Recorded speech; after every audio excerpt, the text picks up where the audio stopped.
Perkara kedua yang nak kita war-warkan di sini adalah berhubung dengan usaha oleh pihak-pihak yang tidak bertanggungjawab, oleh skamer dan sebagainya untuk membuat dengan menyiarkan pesanan-pesanan ringkas berhubung dengan pembayaran bantuan sewa, pembayaran bantuan oleh prihatin oleh pihak kerajaan. Dan di mana kita dapati ada usaha-usaha yang dibuat oleh pihak-pihak yang tertentu menghantar secara random kepada mangsa-mangsa mereka untuk dengan mengatakan bahawasanya pinjaman mereka, bantuan mereka telah diluluskan dan mereka dikenaki menghantar nombor-nombor kad pengenalan, nombor-nombor akaun bank daripada bank mana dan sebagainya. Jadi perkara ini walaupun daripada pemantauan pihak polis tidak ada lagi orang-orang yang tertipu setakat ini, tetapi kita berharap semua warga masyarakat, terutamanya mereka-mereka yang bakal menerima bantuan ini, supaya berhati-hati dan tidak berurusan dengan pihak-pihak yang tidak bertanggungjawab ini. Tidak berurusan dengan individu-individu ataupun mereka-mereka yang mengatakan mewakili daripada kelompok-kelompok ataupun persatuan-persatuan dan sebagainya, supaya mereka tidak tertipu. Jadi kita berharap mereka hendaklah selalu, masyarakat hendaklah selalu melihat pemakluman-pemakluman yang dibuat oleh pihak kerajaan menerusi sidang media, menerusi media sosial, media elektronik, supaya mereka lebih berhati-hati. Dan pada masa yang sama juga pihak polis menasihatkan janganlah diberikan sebarang data peribadi, termasuklah nombor kad pengenalan, akaun bank, nombor akaun dan seumpamanya, yang mana boleh dimanipulasikan oleh pihak skamer ini untuk menipu ataupun untuk untuk memanipulasikan perkara-perkara yang boleh mendatangkan kerugian kepada masyarakat. Kita juga berharap supaya semua pihak prihatin dan mengambil tindakan yang segera untuk berurusan dengan pihak-pihak yang bertanggungjawab. Janganlah seperti juga tadi yang Fesma dan sebagainya berurusan secara langsung dengan pihak yang berkenaan.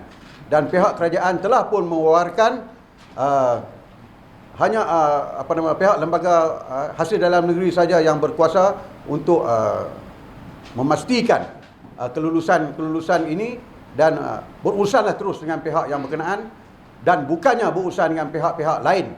Tidak kira sama ada pihak institusi ataupun individu ataupun kelompok-kelompok yang tertentu. Jadi seperti mana yang saya katakan tadi, walaupun tidak ada kes setakat ini, pihak polis memantau rapi perkara ini dan kita akan mengambil tindakan yang paling tegas untuk memastikan hak-hak rakyat ini tidak dimanipulasi, tidak dicuri oleh mereka-mereka yang tidak bertanggungjawab. Perkara yang ketiga yang nak saya sampaikan ini juga adalah berkaitan dengan urusan yang ada hubung kait juga dengan pakej rancangan ekonomi yang diumumkan oleh pihak kerajaan, iaitu berhubung dengan pengeluaran wang simpanan daripada KWSP. Saya mengesahkan di sini bahawa setakat ini kita tidak ada lagi menerima laporan-laporan berhubung penipuan berhubung perkara ini. Tetapi kita suka mengingatkan, pihak polis suka mengingatkan kepada semua yang berkenaan, semua yang terlibat dalam urusan yang telah dibenarkan oleh kerajaan ini, mereka-mereka yang berkelayakan ini, supaya berhati-hati dan berurusan secara resmi dengan pihak yang berkenaan saja. Jangan hendaknya kita melepaskan tanggungjawab ini ataupun memberi kepercayaan kepada individu-individu yang tidak kita kenali, pada organisasi-organisasi yang kita tidak tahu kesahihannya, untuk mengambil tindakan bagi pihak diri kita.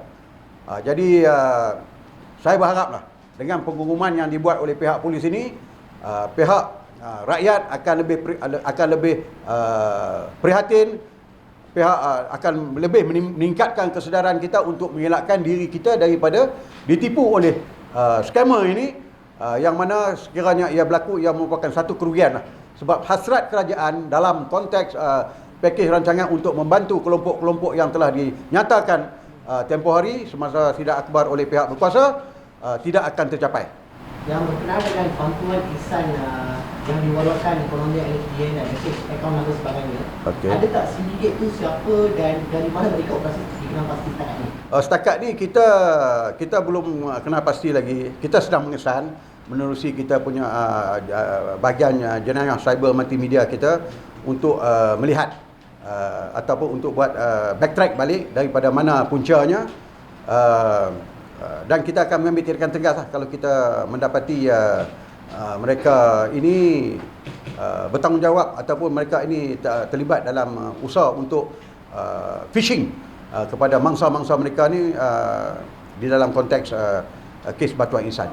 Kita sebagai orang ramai ni nak benda yang benda tu legit atau tak? Dia macam ni lah. Sebab tu saya kata tadi, sebelum kita nak percaya ataupun tidak, kita cek dengan satu, kalau sebab dia ada sebut akaun dan sebab kita cek dulu syarikat ataupun mereka-mereka berkenaan tu dalam semak mule, dalam semak scammer.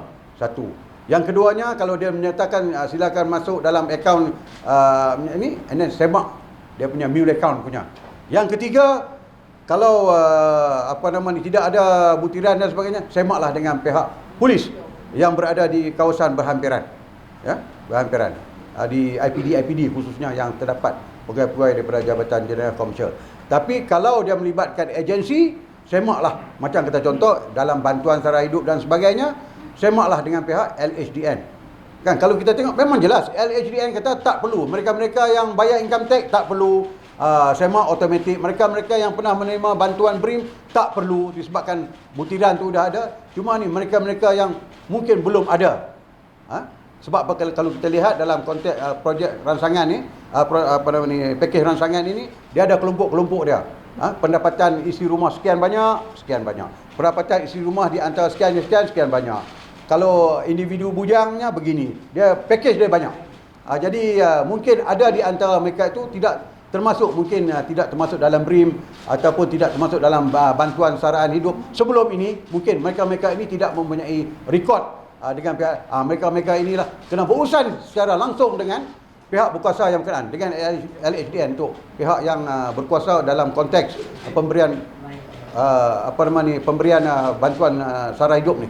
Ya, jangan kita macam seperti mana yang saya katakan tadi lah, jangan kita percaya kepada individu yang ketiga, individu yang keempat, walaupun sepupu dua sepupu pun kita tak boleh percaya dalam konteks sekarang ni. Ya, rakyat amat memerlukan satu bentuk kewangan untuk perbelanjaan, dan kita juga dari segi kerajaan juga memerlukan perbelanjaan itu untuk domestic ekonomi kita supaya dia bergerak. Ya.